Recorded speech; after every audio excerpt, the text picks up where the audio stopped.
Guys, this is the video is going to be on the importance of having your resume updated and the importance of certifications. It doesn't matter what certification. It doesn't matter if your certification is expired. It doesn't matter. You still list that you passed that course and you were certified.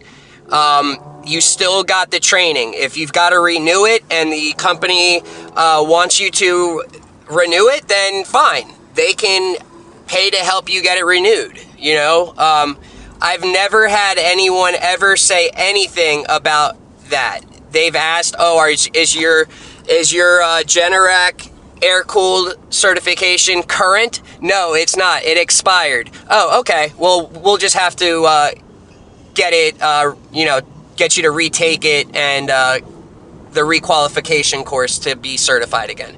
They still see that you put in the effort and did the training. That's really all that matters. So I've heard of some people like not putting down certain certifications they have acquired because they are no longer current. You're hurting yourself there. You're not lying. If they ask you if it's current and it's not, you say no. But they still see that you were certified at one point and that you did get the knowledge acquired from taking that certification class. Any class, any certification that has to do with your career, you should be putting on your resume. My resume is not your typical resume. I have listed at the top basically my highest level certification achievements and what I specialize in. Then you've got the basic, contact info. I then did an about me on me explaining,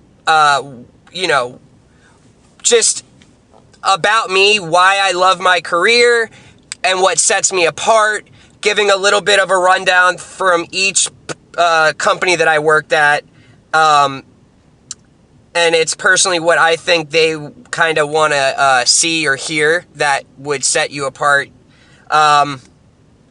You're more than welcome to copy this sort of setup. I then put some specialty tools that I have, letting the companies know, listen, like I do have the stuff to get the job done. I can do installs. I can, drill into the walls with a hammer drill. I can cut metal pipe with a Sawzall.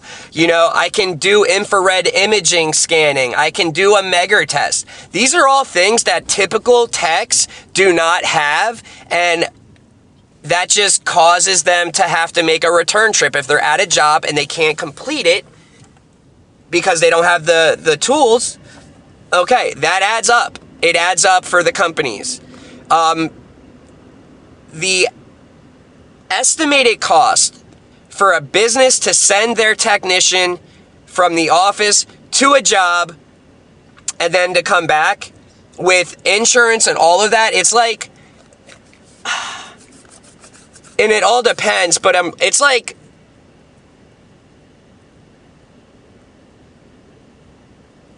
$300, like if you're only there for the smallest little bit. And you're gonna say, well, so they've sent me to a job location, and they only charge this amount. There's so much to it. All I'm trying to get at is, it's expensive to even have their employee step out and get in the vehicle for gas money, for vehicle repairs and maintenance, for insurance purposes, the hourly pay. It all adds up very quickly.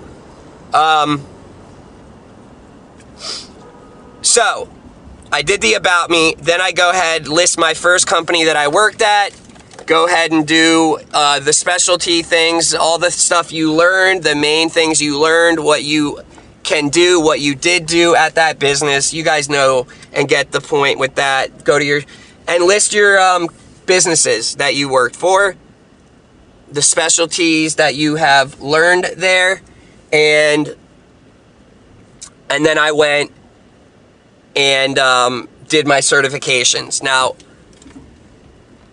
Many certifications that I have acquired were provided for free through the companies that I worked at. Some of them are free.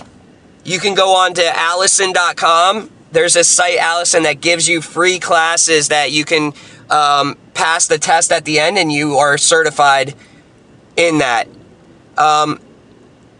It does not matter if you go and take a course from Allison.com and it's an electrical testing devices course and you pass it. You put that down. All it shows is that you are willing and wanting and able to learn and you want to get better. That's all it is. All of these certifications are proving is that you are willing and wanting to get certified and that you did. And so, like, if you're putting on Allison certifications and you're going to say, well, it's not an OSHA, it's not a Generac, it doesn't matter. What that really does is make you stand out and show, okay, he didn't have the ability to get sent to Generac schooling because he didn't work for a Generac dealer, but he went out on his own and found courses he could take to get trained on these certain things. It speaks volumes.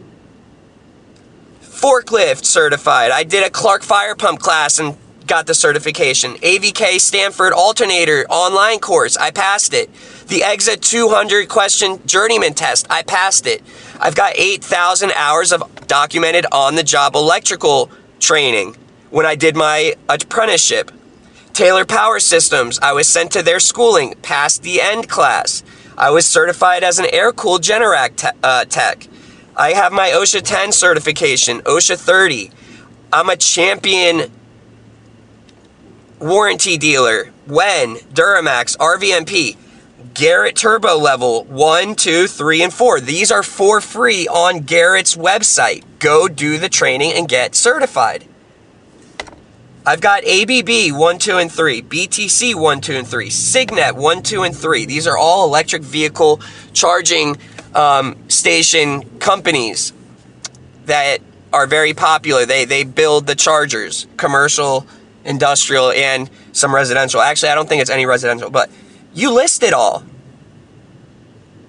I've been, once you get to a certain point, you're going to be considered a level 1, 2, 3. So I'm at a level 3 diesel tech. Then I do some skills. This is kind of like, I put this there also to help you. So, like, there's also the, when people do searches for, like, resumes for electrical engineers, like, put engineering in there so that you pop up. Put diagram, like, you want to put down things that you have done and that you're familiar with, and it helps you pop up in the search. And that's more basically the main thing for that little skill section. I was the highest rated employee at my one company. I've got the highest rated and reviewed business in Florida. It's more than Florida. I made the generator engine manual group. I created the largest database. I acquired, paid for, got donated tons of manuals, and then I bought and got donations to host it on a website so that people can access it for free, or people can donate and get access to download all however many gigabytes it's currently at in one shot. I've got the 8,000 hours of on-the-job training. Then I've got my Florida Electrical Apprenticeship Association schooling listed there for,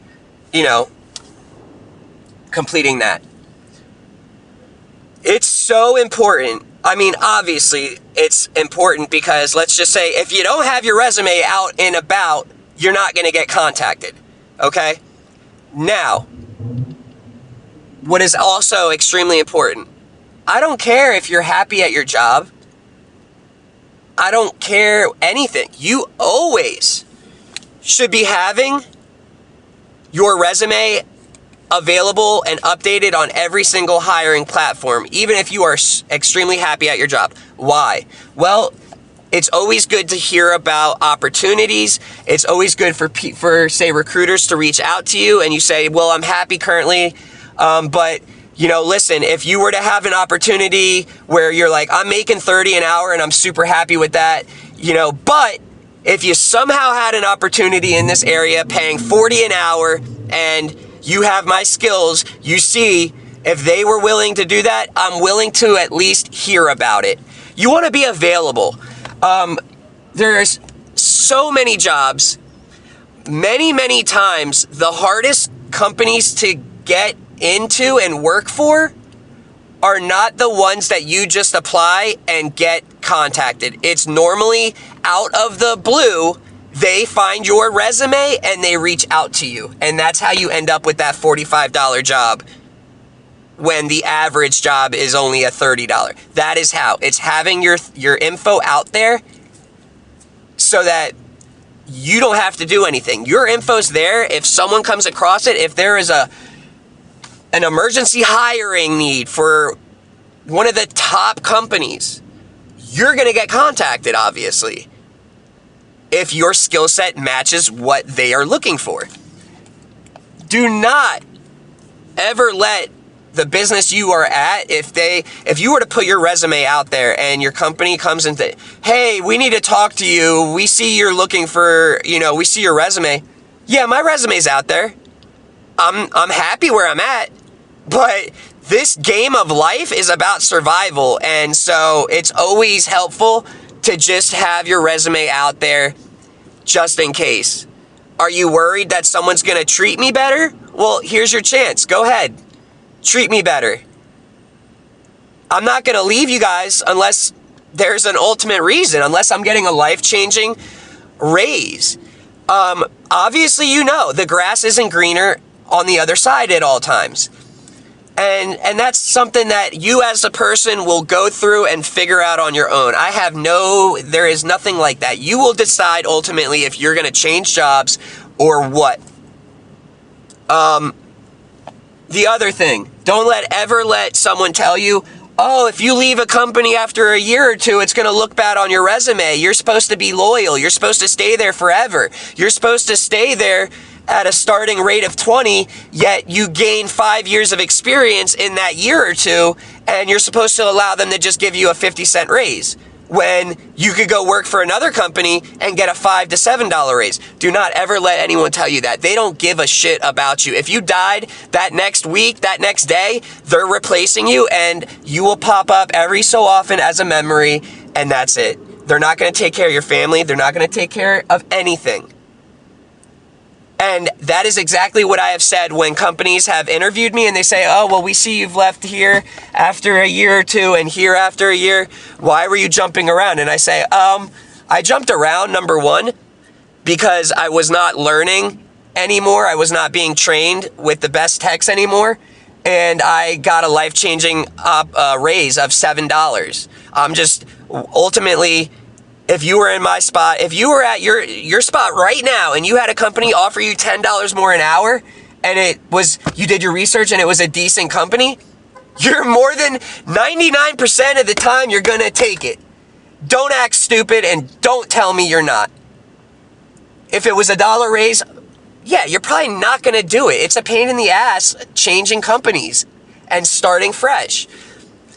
But don't ever let someone try and tell you that that's a bad look. It actually, the way you can talk about it will be like, okay, this guy is serious. He's all about learning. I left because I wanted to get more opportunity, more experience in a whole different sort of OEM manufacturer. I wasn't being trained anymore. I was doing the same thing over and over again, and I had an opportunity to work for a different manufacturer to get certified on that different manufacturer, and I was getting a $7 raise, and the insurance was better. Why wouldn't you leave? Ultimately, if you are extremely happy at your job, fine. There is no reason to not leave if you don't want to leave. Ultimately, me personally, every year, Every company, I am making sure I am paid more and that I am being trained and getting certified and and they are investing in me. If they were doing that every year and paying me what I deserved, I would never leave. If I started at a company as a helper making $14 an hour and they trained me and I worked with their best techs, and after 2 years I was equivalent to someone with 4 years of experience, and they said, you know what, Brian, you're at 14, but we see where your skill set is at. Our current techs that we hire with your skill set are at 25. We're bumping you to that. I'm all about it, and I'm gonna be. So the video ended by accident, but just to recap, like I was saying, if you're at a company that you started at as a helper and you have been trained and you put in that extra work to get, to basically keep learning and learning and learning.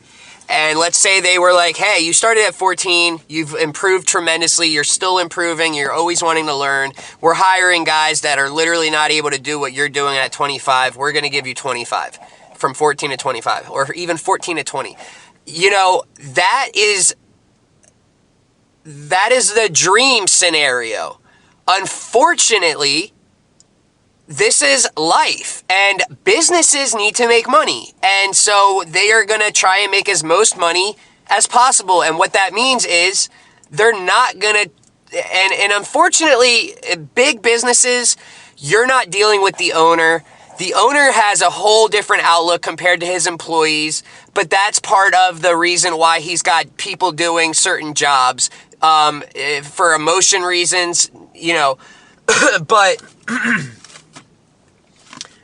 that's an issue that companies deal with, is where they'll train someone as a helper. They'll give them insane amount of knowledge. They'll be equivalent after a year or two as someone that's got 5 years of experience, but they're hiring people with 5 years of experience that still are doing either what you can do or a tad bit less, and they're paying them 25 an hour. Yet when you go and you ask for a raise from 14 and you're like, I need 18 or 20, they're going to be like, no, we can give you $1 raise. And then that's the issue. And that's where I pack my bags and I'm out. But I'm obviously not just going to quit on the spot. I'm going to be like, all right, fine. Like, I get it. Cool. I guess you can't. I'll take whatever you can give me. You obviously don't show that you're upset. You just say, all right, thanks. I just had to try. Whatever raise you can give me, I'd appreciate it. And be on your day. Be on your way, working at that company. And when you get home, that's when you go online, you start reaching out, you start looking at the jobs that are available, and you start applying, and you figure out what job it is. And once you are there and they're like, when can you work? You're like, well, I need to be respectful and I need to put my 2 weeks in, so I need basically 2 weeks. They're like, awesome, cool. Then you go in the next day to your current job, and you say, hey, I'm putting my 2 weeks in. I got offered a job that's paying me $20 an hour. And they're either going to let you finish your 2 weeks, or they're going to tell you to just pack your shit and leave. I've had it half and half. I've left on good terms and finished 2 weeks, and then I've left where the owner, manager is just like, all right, you can pack your shit. Like, whatever. And it is what it is, right? It is what it is. But do not make the mistake of quitting on the spot because you're upset that they're hiring new people that are less skilled than you at more of a wage. Do not quit on the spot, because then you're screwed. Then you don't have income. Then you stress out. Go find the job. You will come across a job very easily.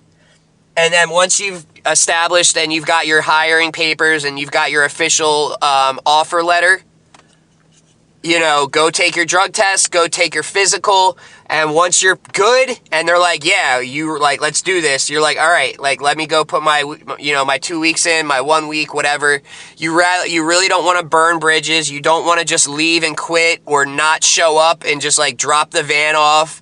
I've even had people that have just like, they've unpacked the van and they just leave the van sitting there with the key inside and they're just like, yo, I'm done. Come get your van. Like, you don't want to do that. You really don't. Okay? You want to, this is a small industry. Your name is floating around out there and it can be tossed around real quick. And I'm not going to lie to you guys and say that I didn't do some shit like that. You know, I have definitely made mistakes. No one's perfect. I definitely could have ended certain jobs. Well, I could have ended like one or two of them. More like one of them. I could have done it a different way. Okay? And that's just me not being fake with y'all. You know? But, seriously, you, like, it really makes a difference if you keep your resume updated and you do whatever sort of resume setup that you want. All right. This is how I did it. You know, obviously this is a typical resume without the about me section. It's got your jobs listed and then your certifications, whatever. So there's really nothing too different. You can go and get the Garrett classes are online for free. OSHA 10 and OSHA 30 were for free for me when I was in the schooling system. I don't think they still are. And you can go on Allison.com and get free training on all sorts of electrical measuring, testing equipment, generators, alternators, DC alternators, you know, diesel. They've got 2 to 3 hour long training courses that you can take the certification at the end. There's actually like a lot. And they're free, guys. They're free. You want to talk about getting hired at top dollar? You go in with these, you're going to be the one chosen compared to a person that doesn't have it. If you're a helper, if you are trying to get hired as a helper, fresh out of an apprenticeship program or off the streets, if you are no experience whatsoever, but you want to get hired as a helper, I swear to God, if you went on Allison and you went and passed electrical classes and you had some firm and you literally like started researching what you would be doing, oh my gosh, man, those people would be all about it. Like, holy crap, this guy's never been in this trade and he has gone and taken courses to get familiarized with what he would be doing. Like, that's unheard of. It's unheard of because people don't realize that that's what you can do. That's why I am the angel sent from above to help you. Go do it. You will get hired. You'll get hired as a helper down in Florida at 17 to 20 bucks an hour. If you've got experience, 25 an hour. Like, it's crazy. Last but not least, any opportunity that you have to be in a seminar for any online training, classes, you better take it. Any online courses, you better take it. Because you'd be surprised how many times I've gotten hired, and when I hear about it, they tell me that I got hired because I went and did the certifications.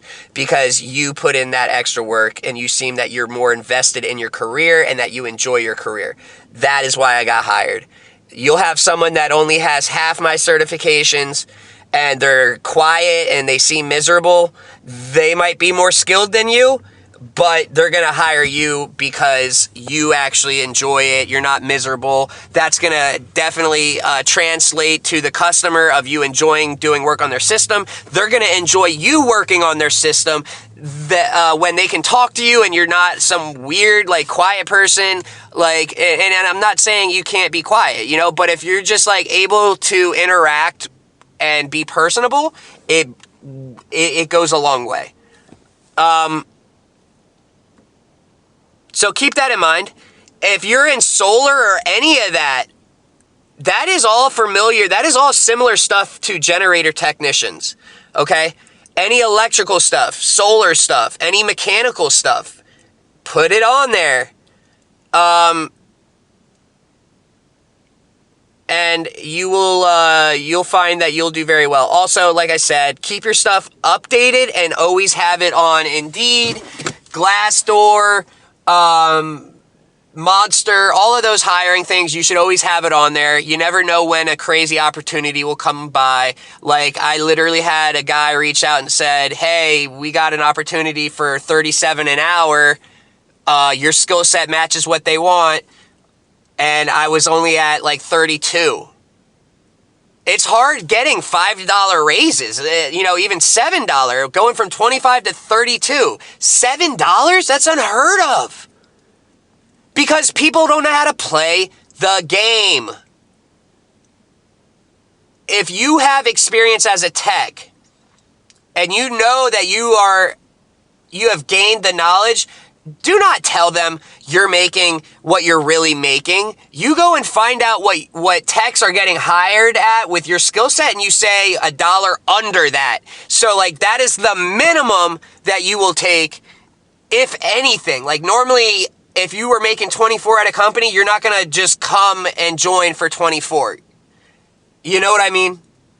It's about playing the game, guys. This isn't, so many people are trying to act like they're going to show integrity and, have like, I'm not saying the bullshit, but I'm just saying, if you think the company isn't playing the game, also, you're dead wrong. They're playing the game on some next level stuff, okay? It's our job to realize that and play the game also. When you don't play the game, you lose. And when you lose, you make basic money and you end up hating your career because